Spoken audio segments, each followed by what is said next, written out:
Hola a todos, espero se encuentren muy bien. Mi nombre es Valeria Grassi, soy preparadora ad honorem de la Cátedra de Fisiología y el día de hoy les voy a hablar acerca de la fisiología de la glándula tiroides, una glándula esencial en la regulación del metabolismo basal y una de las más importantes a nivel de endocrinología. Comencemos. En cuanto a las generalidades, veremos que la tiroides se localiza a nivel de la región cervical anterior, por debajo del cartílago tiroides y anterior a la tráquea. Se dice que tiene forma de mariposa ya que es bilobulada y ambos lóbulos se encuentran unidos por un istmo. Hay varios datos importantes y es que esta glándula está inervada por el sistema nervioso autónomo, por lo que depende del funcionamiento de este para poder generar las hormonas tiroideas. Es esencial en el desarrollo del sistema nervioso, sobre todo durante el desarrollo embrionario, y además se encarga de la regulación de la temperatura corporal. En cuanto a la histología, tenemos que la unidad funcional de la tiroides es el folículo tiroideo. En este corte histológico observamos múltiples folículos tiroideos. Lo que tenemos acá es el epitelio, ¿ok? Que se localiza hacia la luz del folículo y esa luz se encuentra llena de esta sustancia llamada coloide, ¿ok? Que contiene en su interior tiroglobulina.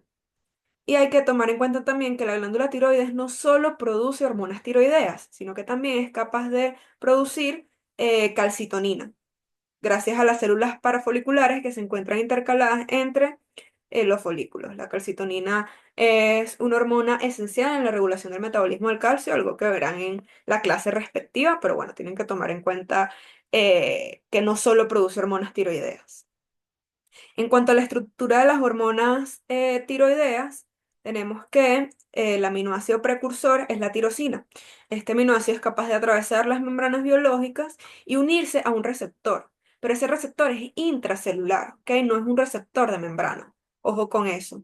Y otra cosa que hay que tomar en cuenta es que hay dos hormonas tiroideas principalmente, que son la T3 y la T4. Y a pesar de que un 90% de los productos de la glándula tiroides están constituidos por T4, realmente la forma activa es T3. Entonces, para que funcione ese eje tiroideo, es necesario que la T4 a nivel periférico se desyode gracias a desyodinasas en T3, que es esa forma activa que va a ejercer su función sobre los tejidos y va a regular el metabolismo basal. En cuanto al recambio de yodo, hay que tomar en cuenta que la tiroides en sí es una glándula que reserva yodo en su interior. Lo reserva bajo la forma de yodotironinas. Y la necesidad mínima de yodo diaria es de aproximadamente 150 microgramos. Esto va a cambiar dependiendo del estado, de la edad. En el caso de las embarazadas es de 200 microgramos, en el caso de los niños oscila entre 90 y 120 microgramos. Y hay que tomar en cuenta que de ese yodo que se encuentra en el interior de la glándula, solo el 1% es liberado diariamente. Y además lo podemos encontrar, el yodo, a nivel de diversos alimentos que debemos incorporar a nuestra dieta diaria para poder cumplir con los requerimientos, incluyendo crustáceos y mariscos, el pescado, las algas, la sal yodada y también se localiza a nivel de los lácteos. Ok, en cuanto a la síntesis de hormonas tiroideas, vamos a tener un primer paso que es el transporte de yoduro. ¿Ok? Ese yoduro se va a transportar dentro de la glándula en contra de los gradientes eléctricos por acción del transportador NIS, que es este que está acá, que trabaja con dos sodios y el yoduro, el cual se va a transportar en contra del gradiente, mientras que el sodio se transporta a favor del gradiente. También es denominada trampa de yodo. Y una vez penetra la glándula, ese yoduro se va a desplazar, como podemos observar acá, en el interior del citoplasma, hasta llegar a la membrana apical, donde se va a unir a un transportador denominado pendrina y llega hacia la luz, que sale de la célula, hacia la luz celular.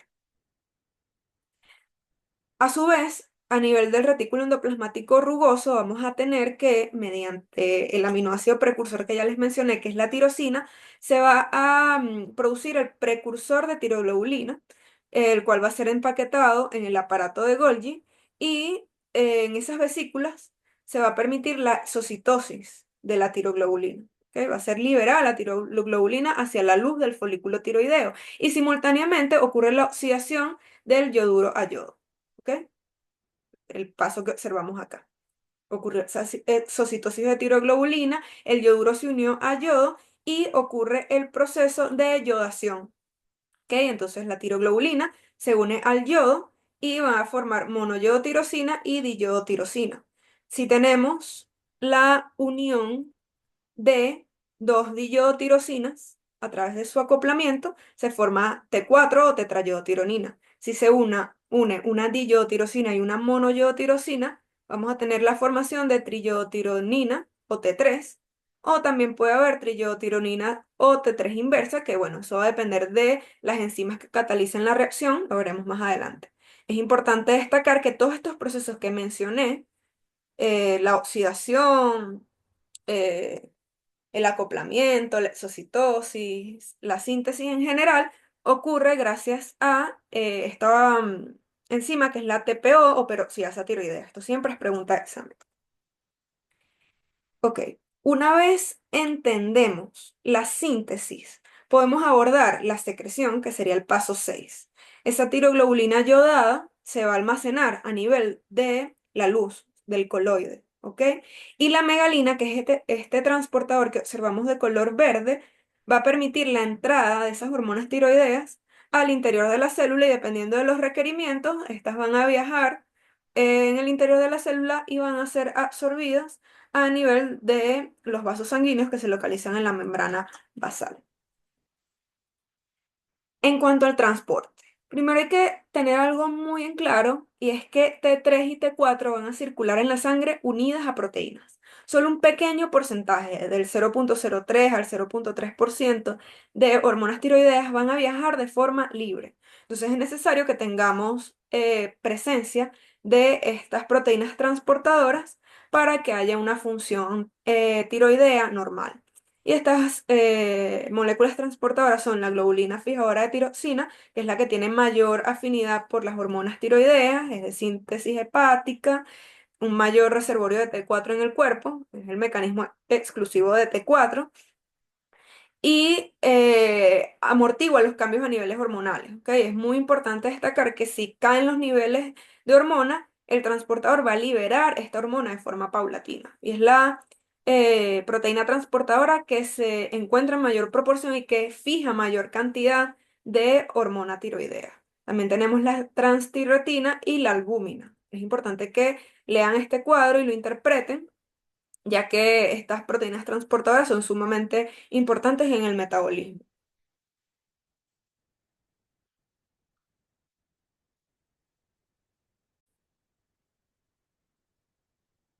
En cuanto a la activación, vamos a tener que este proceso no es tan sencillo, ya que la T4 debe ser desyodada, porque como ya les dije, esta forma inactiva no va a tener una acción sobre los tejidos. Debe ser desyodada en T3 para que esa T3 pueda generar el efecto sobre el metabolismo basal. Entonces, llega a los tejidos periféricos y gracias a la 5' desyodasa se forma T3 y a la 5 desyodasa se forma T3 inversa, que es una forma inactiva.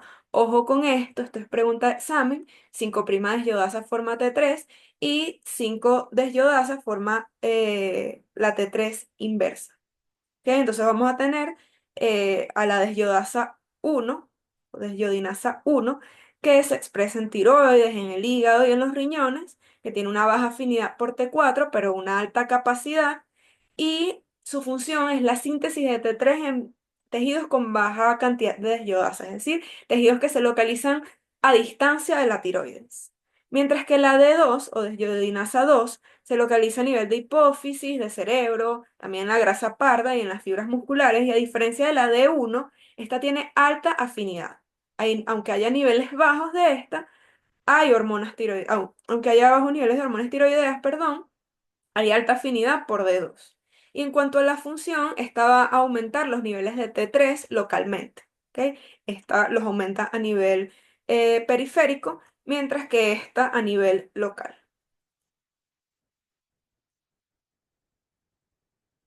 Ok, en cuanto a la regulación, debemos recordar el famoso eje hipotálamo-adenohipófisis-tiroides, ¿ok?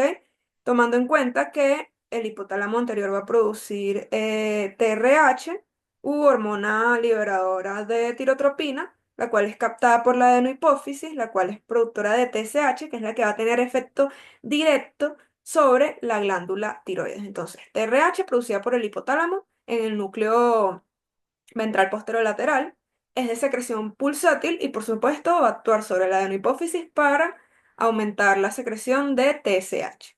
Y por otro lado tenemos la TSH, que es una hormona hipofisiaria que va a ser producida por las células tirotrofas, es inhibida por somatostatina y dopamina y esta va a actuar, como ya dije, sobre la tiroides generando hiperplasia e hipertrofia de esta glándula, aumentando la peroxidasa tiroidea y la captación de yodo. Es decir, va a promover todos los procesos que permitan la síntesis y secreción de las hormonas tiroideas.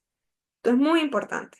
Y también es importante destacar que ambas tienen receptores tipo proteína G, es decir, son procesos lentos que requieren acción de receptores metabotrópicos.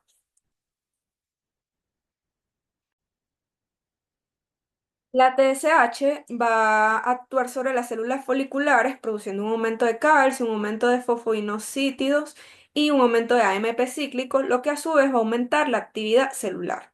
Como ya dije, todos los procesos que promueven la síntesis y secreción de hormona tiroidea, aumento de la acción de la trampa de yodo, aumento de peroxidasa tiroidea, la yodación y el acoplamiento y la endocitosis de coloides para que esas hormonas tiroideas puedan llegar a nivel del torrente sanguíneo y generen su función.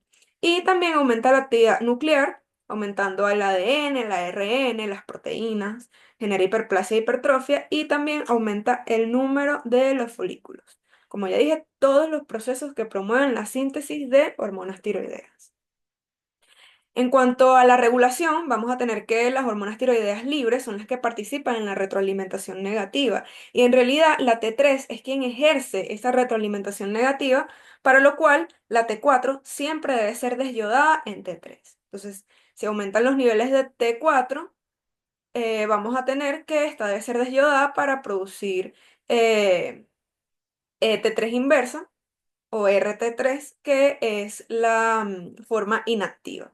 En el ayuno también ocurre lo mismo, ¿ok? No queremos que aumente más el metabolismo, no queremos que aumente, que disminuyan más las reservas, entonces también hay una inactivación con formación de RT3. Pero si tenemos una ingesta importante de calorías, sí requerimos que el metabolismo aumente, que hay un mayor metabolismo basal, ¿ok? Para poder quemar esas calorías. Y en ese caso sí tenemos la producción de T3, que es la forma activa. Entonces, se aumentan los niveles de T4, forma inactiva de T3. Si tenemos un proceso de ayuno, un estado de ayuno, también tenemos T3 inversa. Y si hay una ingesta importante de calorías, pues aumenta T3 para que disminuyan esas calorías y aumenta el metabolismo basal. Entonces, hay varios estados que van a permitir la activación o la inhibición del eje. Entre la activación tenemos el aumento de la actividad del sistema nervioso autónomo, el frío, la TSH y la TRH. Todo esto va a incidir sobre la tiroides para que aumenten tanto T3 como T4. Mientras que el ayuno, la síntesis y secreción de dopamina, de somatostatina y el aumento de T3 y T4 van a actuar a nivel del eje para que disminuya la síntesis de hormonas tiroideas. Entonces ese eje va a censar los niveles de T3, va a comparar con el set point y va a generar control por medio de retroalimentación negativa. Se aumenta en exceso tanto T3 como T4, entonces va a disminuir la producción de TRH y TSH para que así se regulen los niveles de las hormonas tiroideas. Tenemos otro proceso de regulación, que en realidad es un proceso de autorregulación, que es el efecto Wolff-Chaikoff, que se va a encargar de la estabilización de la producción de hormonas tiroideas, dependiendo de la ingesta de yodo. ¿Ok? Va a haber variaciones en la ingesta de yodo que van a generar una mayor o una menor producción de hormonas tiroideas. Si la ingesta de yodo es menor a 2 miligramos de yodo por día, la síntesis de hormonas tiroideas va a depender de la disponibilidad de yodo. Entonces, si tenemos una ingesta baja de forma crónica por larga data si el paciente ingiere grandes cantidades de yodo de forma adecuada nuevamente, va a aumentar la producción de hormonas tiroideas, pero a las horas esta va a descender, porque hay que repetir esa ingesta de yodo, ¿ok? La tiroides no puede mantener la síntesis de hormonas tiroideas. Mientras que, por el contrario, la ingesta de yodo es alta, mayor a 2 miligramos de yodo por día, se reprime la trampa de yodo y la peroxidasa tiroidea, es decir, se inhiben todos esos procesos que van a permitir una mayor síntesis de hormonas tiroideas. Pero ojo, se reduce más, no se reprime totalmente. O sea, se reprime, pero no es una inhibición completa. Se siguen produciendo hormonas tiroideas para poder mantener el metabolismo basal, pero estas no se van a producir en exceso, ¿ok? Va a haber una regulación. Entonces, menor a 2 miligramos de yodo por día, la síntesis va a depender de la disponibilidad de yodo. Mayor a 2 miligramos de yodo por día, se reprimen los genes que codifican para la trampa de yodo y la peroxidasa tiroidea, habiendo así una disminución en la biosíntesis de las hormonas tiroideas.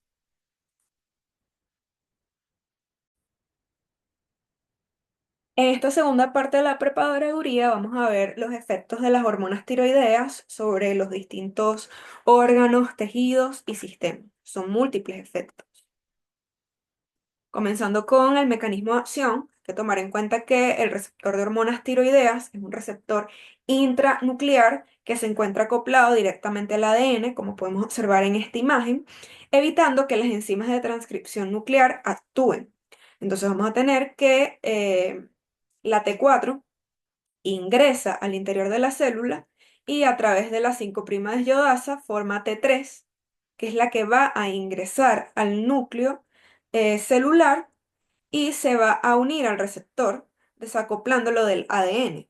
De esa manera, las enzimas requeridas para la síntesis del ADN van a actuar, generando, por supuesto, transcripción, producción de ARN mensajero, y ese ARN mensajero va a llegar al retículo endoplasmático rugoso que contiene ribosomas, donde va a ocurrir, se va a promover la síntesis de proteínas. ¿Ok? Esas proteínas van a ser traducidas en varias funciones. Primero que nada, el aumento del número de bombas sodio-potasio ATPasa, lo que aumenta, por supuesto, el metabolismo celular y promueve la cadena transportadora de electrones, la respiración celular en general. También aumenta las enzimas y las proteínas estructurales. Y tenemos un aumento de los sustratos energéticos, los cuales son requeridos por el aumento del consumo de oxígeno. Hay un aumento del metabolismo basal, un aumento del gasto cardíaco y de la ventilación minuto que van a necesitar que aumenten esos sustratos energéticos para poder subsistir. ¿Ok? En general hay un aumento de la tasa metabólica. Entonces, aumenta el consumo de oxígeno, aumenta el consumo de energía y la producción de energía también. Y también tenemos un aumento de la termogénesis, sumamente importante esta función. A nivel cardiovascular, vamos a tener que aumenta todo. Aumenta la frecuencia cardíaca, aumenta el gasto cardíaco, inotropismo y cronotropismo positivos, por lo que tenemos un mayor trabajo cardíaco. También aumenta la bomba cerca, lo que permite una mejor relajación del miocardio y un aumento de la volemia. Además, vamos a tener una disminución de la resistencia vascular, específicamente en arteriolas de resistencia. El aumento de la volemia se debe mencionar que se genera porque hay un aumento de la reabsorción de sodio gracias a la activación del sistema renina-angiotensina-aldosterona, ¿ok? Recordemos que esto permite que haya mayor reabsorción de sodio, arrastra a su vez agua y por ende aumenta el volumen circulante efectivo. A nivel respiratorio vamos a tener un aumento de la frecuencia respiratoria, un aumento de la ventilación y también vamos a tener un mejoramiento o un aumento de la respuesta ventilatoria ante situaciones de hipercapnia e hipoxia. A nivel metabólico, como podemos observar, se genera la mayor cantidad de efectos. ¿Ok? Tenemos un aumento del consumo basal de oxígeno y de la producción de calor. Como ya dije, participa en la termogénesis. También aumenta la captación y oxidación de glucosa, aumentan los ácidos grasos. Es importante destacar que aumenta la termogénesis, lo repito de nuevo, aumenta la absorción de glucosa a nivel del tracto gastrointestinal y también favorece la lipólisis, la liberación de lípidos desde el tejido adiposo. También promueve la liberación de aminoácidos, promueve la ingesta de alimentos y también potencia los efectos de la adrenalina, el glucagón, el cortisol, la hormona del crecimiento y acelera la respuesta ante procesos de ayuno. En el crecimiento es una hormona fundamental. A nivel óseo estimula la osificación, permite el crecimiento lineal de los huesos, por eso es fundamental en pacientes pediátricos para mantener estable el crecimiento pondoestatural. También promueve el desarrollo y la salida de los dientes, el crecimiento y maduración de la piel y los anexos, es decir, epidermis, uñas y folículos pilosos. Y a nivel cerebral, es esencial sobre todo en las primeras etapas de la vida, ya que promueve el desarrollo de la corteza cerebral y cerebelosa, también la migración celular, el crecimiento de los axones, el desarrollo de las dendritas y la mielinización, fundamental, como ya dije, sobre todo en edades pediátricas, en las primeras etapas de la vida. Ahora vamos a hablar de fisiopatología, que vi que en la clase de la doctora Zanotti se menciona que deben estudiar tanto enfermedad de Graves como enfermedad de Hashimoto, ¿ok? Entonces tenemos que la enfermedad de Graves es la forma más frecuente de hipertiroidismo. Se genera sobre todo entre los 20 y 50 años de edad y es una enfermedad más frecuente en mujeres. Como toda enfermedad autoinmune o casi toda enfermedad autoinmune es más frecuente en pacientes femeninos. Entonces es un proceso autoinmunitario en el que se van a producir autoanticuerpos que van a estimular el receptor de TSH, lo que va a generar una estimulación excesiva de este receptor y por ende se produce un aumento de las hormonas tiroideas. Es decir, hay un aumento tanto de T3 como de T4, pero la TRH y la TSH van a estar disminuidas. Entonces, por supuesto, se van a exacerbar todos esos efectos que ya mencioné anteriormente. El paciente va a tener un metabolismo acelerado, por lo que hay una disminución considerable de peso. También vamos a tener poca resistencia al calor, el paciente se va a mostrar sudoroso, con la piel caliente, podría generarse hasta hipertermia. También vamos a tener un aumento del gasto cardíaco, de la frecuencia cardíaca, inotropismo, cronotropismo positivos, y se produce este signo característico, la fase de la enfermedad de Graves, que consiste en ojos saltones y enrojecidos, o también se puede conocer como exoftalmos. Entonces hay un aumento de la termogénesis, se produce un bocio a nivel cervical, aumenta la frecuencia respiratoria y la ventilación minuto, aumenta el metabolismo basal, aumenta el gasto cardíaco y disminuye la masa muscular y el tejido adiposo. ¿Cómo lo diagnosticamos? Por supuesto, vamos a tener un aumento de las concentraciones de T3 y de T4, porque como ya dije, esos autoanticuerpos van a estimular o sobreestimular la glándula y se va a producir gran cantidad de estas hormonas. Pero por otro lado, vamos a tener que al realizar un perfil tiroideo, hay una disminución de TSH. ¿Ok? Entonces tenemos aumento de T3 y T4 con disminución de TSH. Por otro lado, vamos a tener el hipotiroidismo, también denominada enfermedad de Hashimoto, también es una enfermedad autoinmune que predomina en mujeres y en este caso vamos a tener que ocurre lo contrario. Los autoanticuerpos que se producen van a bloquear la síntesis de hormonas tiroideas, en general el funcionamiento de esta glándula. También pueden tener propiedades citotóxicas que van a destruir la glándula en sí, generando un tejido tiroideo poco funcional. Entonces esos autoanticuerpos se denominan anti-TPO, es decir, antihiperexia tiroidea, y van a destruir la hormona y la glándula en general, y no ocurren los procesos que ya vimos anteriormente, que son los procesos de oxidación, yodación y acoplamiento. Por otro lado, vamos a tener una disminución del metabolismo basal, lo que va a llevar a que el paciente aumente de peso. El paciente va a ser intolerante al frío debido a que disminuye la termogénesis, va a presentar un bocio, también va a presentar mixedema, va a presentar bradicardia, disminución del gasto cardíaco, disminución de la ventilación minuto, en general un metabolismo basal que va a estar disminuido y por supuesto el bocio característico. Para el diagnóstico vamos a tener que debido a que disminuyen considerablemente la producción de T3 y T4, a nivel central, es decir, a nivel del hipotálamo y la hipófisis, se va a producir una mayor cantidad de TRH y TSH. Entonces, si le realizamos un perfil tiroideo a estos pacientes, vamos a tener una disminución de T3 y T4 con aumento considerable de TSH. Muchas gracias por su atención, espero que hayan entendido todo y que les haya sido de ayuda esta prepa. Cualquier duda que tengan me pueden escribir al privado por el grupo y espero que tengan mucho éxito en su quiz y en su parcial. Muchas gracias por escucharme.